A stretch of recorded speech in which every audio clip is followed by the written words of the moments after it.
Hi guys, I'm Nina. Welcome back to our Vox Pop series. So this time we will interview with one of our frontliner to share with you guys the experience during handling the COVID patient. Okay, so roll out!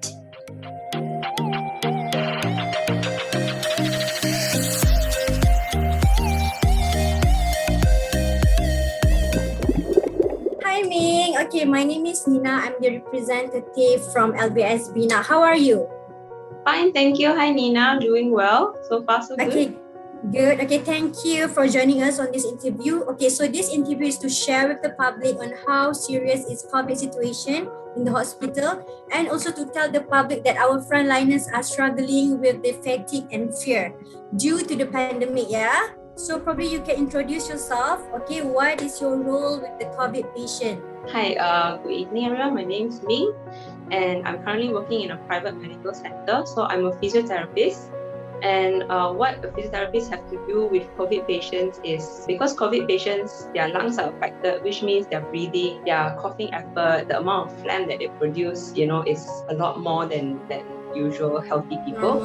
So what my role is for the patients that has been resting on bed for a long time, the doctors would usually refer us to go there and teach them some breathing exercises because their lung function is really affected. So we teach them deep breathing, we teach them how to clear their airways, we teach them to get up and walk again, because even just resting on bed for a couple of days is enough to make one person weak. And because they also have difficulty breathing sometimes, so they were very scared of movements. The moment they stand up, they're scared that they can't breathe. So we have to comfort them, we have to encourage them and get them to stand up, get them to walk.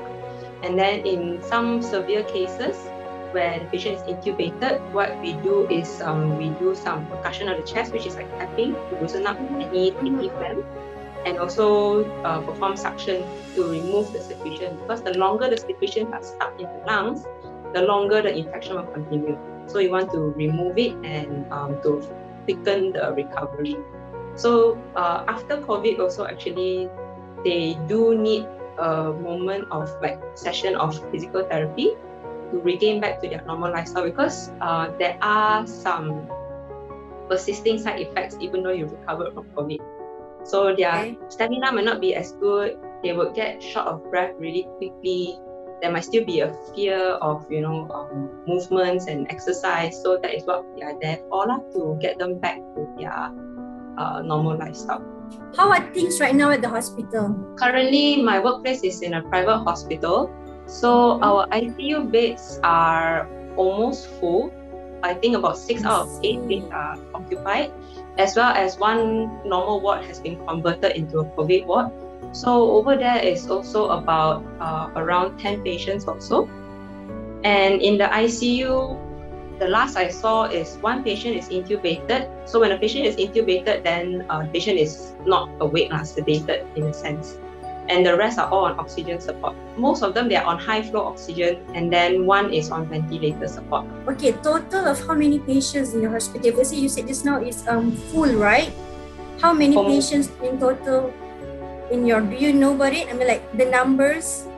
No exact numbers, because not all of the patients are referred for physiotherapy, only a certain amount, depending on doctors. So, but based on what I see in the records, it's about almost 20. Not that many compared to a government hospital. Government hospital would definitely be much more. So maybe you can share with us your normal routine versus after this pandemic happened. Well, usually the working hours for me is 9 to 6.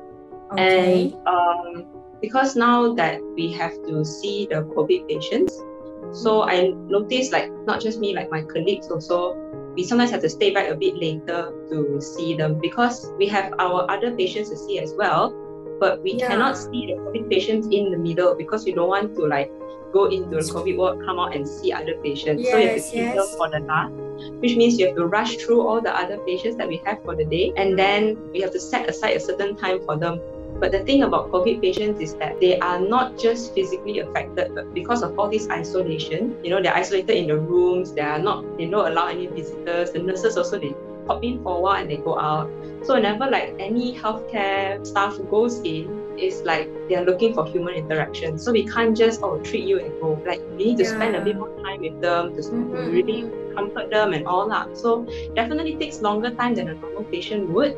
So I have stayed back like close to an hour after work. Some of my colleagues even later, depending on the patient load. Meaning you have to give them the moral or the mental support as well, right? Yes, correct. Also, the nurses in the ICU, I really salute them a lot because I've heard them talking how during their entire shift, once they're in their PPE, they cannot take it off because it's a hassle. So they go through the entire shift of 8 hours without food, without water, without even toilet breaks. Oh my God. For me, it's still okay, but the nurses, I think, especially in government hospitals, will be very tired, I'm sure. Okay, understand.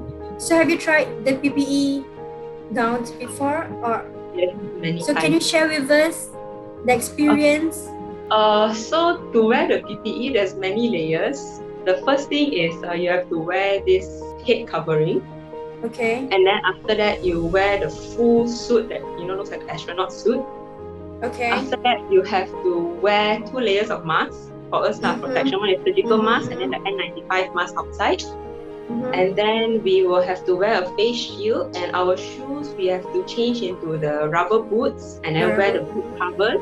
After wearing boot covers, have to wear another few layers of shoe covers, and we wear about 3 to 4 layers of gloves.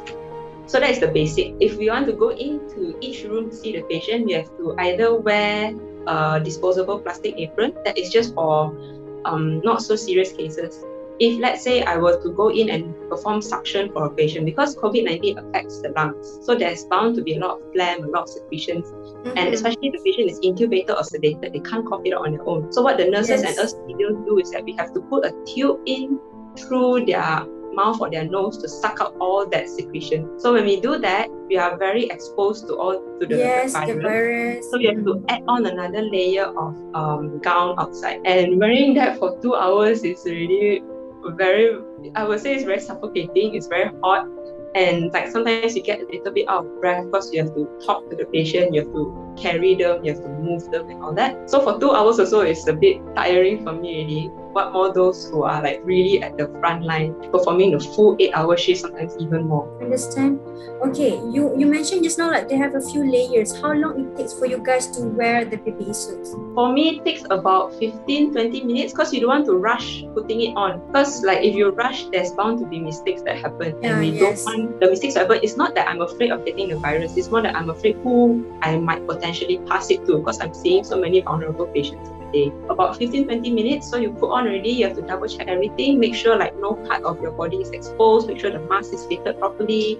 Also, like after every patient, you have to remove 1 layer of the PPE and then put on a fresh one now. So like the plastic apron, the shoe cover, the gloves, we just remove one set and put on the clean one before seeing the next patient. So all in all, takes a bit of time to put on and also taking off as it's steps. Okay, alright. So before you go back home, right, what is the precaution that you do before? I mean, like since you're exposed to the COVID patients, right, and then you're wearing the PPE, so then what is the precaution that you do before you go back to home? Are you scared to go back to home, or you just stay with your friends, or what is the routine? For me, I still go back home because my house is not that many, I don't have that many family members, so the risk is still acceptable, I would say. But of course, I take precaution before going back. So what I do is, of course, taking off the PPE is one thing. But you have to take it off properly because outside is all the virus, all the germs. So when you remove, you can only touch the inside of the PPE, and then you have to sanitize your gloves each time after removing each layer. Then after that, I just shower before I go back, and I change my clothes, and then just make sure I don't like walk into the house bringing any of the hospital germs. And then clothes also wash immediately. Know any of your friends that's scared of go back to home and because they might spread the virus, so they choose to stay with their friends, or they don't want to go back home, they stay at the hospital? Currently, among my physiotherapy colleagues, there has been no one doing that. I think it's because we are quite blessed that our exposure to these COVID patients is not as much compared to the nurses or the doctors or the anesthesiologists who are facing them throughout their entire shift. So probably among these population, there might be some who does that because some they have young kids at home, Yeah. So yeah, that's one sacrifice that they have to make also lah. But for me, currently, thankfully, I don't have to do that. Okay, Ming, I want to ask you, you're personally, right? Every day you wake up, you have to go to work, which is hospital, and you know that you have to handle the COVID patient, and everyone knows that COVID is very dangerous. It might affect us if, let's say, you're unlucky. You know, it can be like worst cases. You can go, So I mean, are you scared to go to work, or what is your feeling? Currently, I'm also want to thank my company but my company, they did provide us with vaccines, so all of us are fully vaccinated. So with that in mind, although it doesn't mean that I won't get the virus at all, it's just more that even if I do get it, my symptoms wouldn't be as bad, and I might not be able to pass it to people that easily as well. But still, there is this element of fear, not just to me but my family members as well. Because like my mom, who's slightly in the elderly, and then she's also worried for me, and she's worried for herself, what kind of stuff will I bring back. Yeah, but mentally so far, still coping fine, because when you go into the ward and then you see the patients, sometimes they really need our care lah. When you see that, then it's just, you don't really think so much about your own mental fatigue anymore. Probably when you go back and then there's no work to do, and then you just sit there and everything comes at you at once, maybe that happens lah. But for now, it's still able to cope. Okay, good. Okay, how long you been served the COVID patient? I've been seeing COVID patients since January this year, but it's not every day. It's only when the patients are referred, and because we have a team, so it's not that every day the same person goes to see. We take turns. It's sort of like a rotation. Because it's not the whole day we see the patient. It's only we only see the patient twice a day, or example once a day. So maybe this month is A who does it, next month is B who does it, and we take turns. Thank you so much for your sharing with us, Ming. Okay, before we end this session, is there any advice that you want to highlight to the public on the COVID awareness? On the COVID awareness, the first thing, this is not hoax. The COVID is very, very real, and we always look down on small things like washing your hands, not touching your face, or even just staying home. Each of these is a very simple and small step, but you need everyone to work together in order to overcome this. So follow the SOPs, don't go anywhere unless necessary. And also, if let's say there is a chance or the opportunity rises for you to take the vaccination, by all means go ahead for it. This is the way that we can end the pandemic earlier. Okay, understand. Thank you so much, Ming. Thank you, my pleasure. Thank you for inviting me.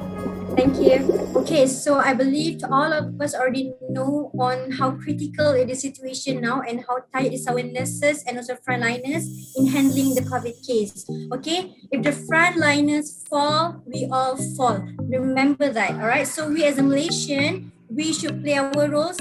Please stay at home, get yourself vaccinated, and stay safe. #LBS Care, #Kita Jaga Kita. I will see you in our next video. Don't forget to like, share, and subscribe on our YouTube channel. Okay, bye.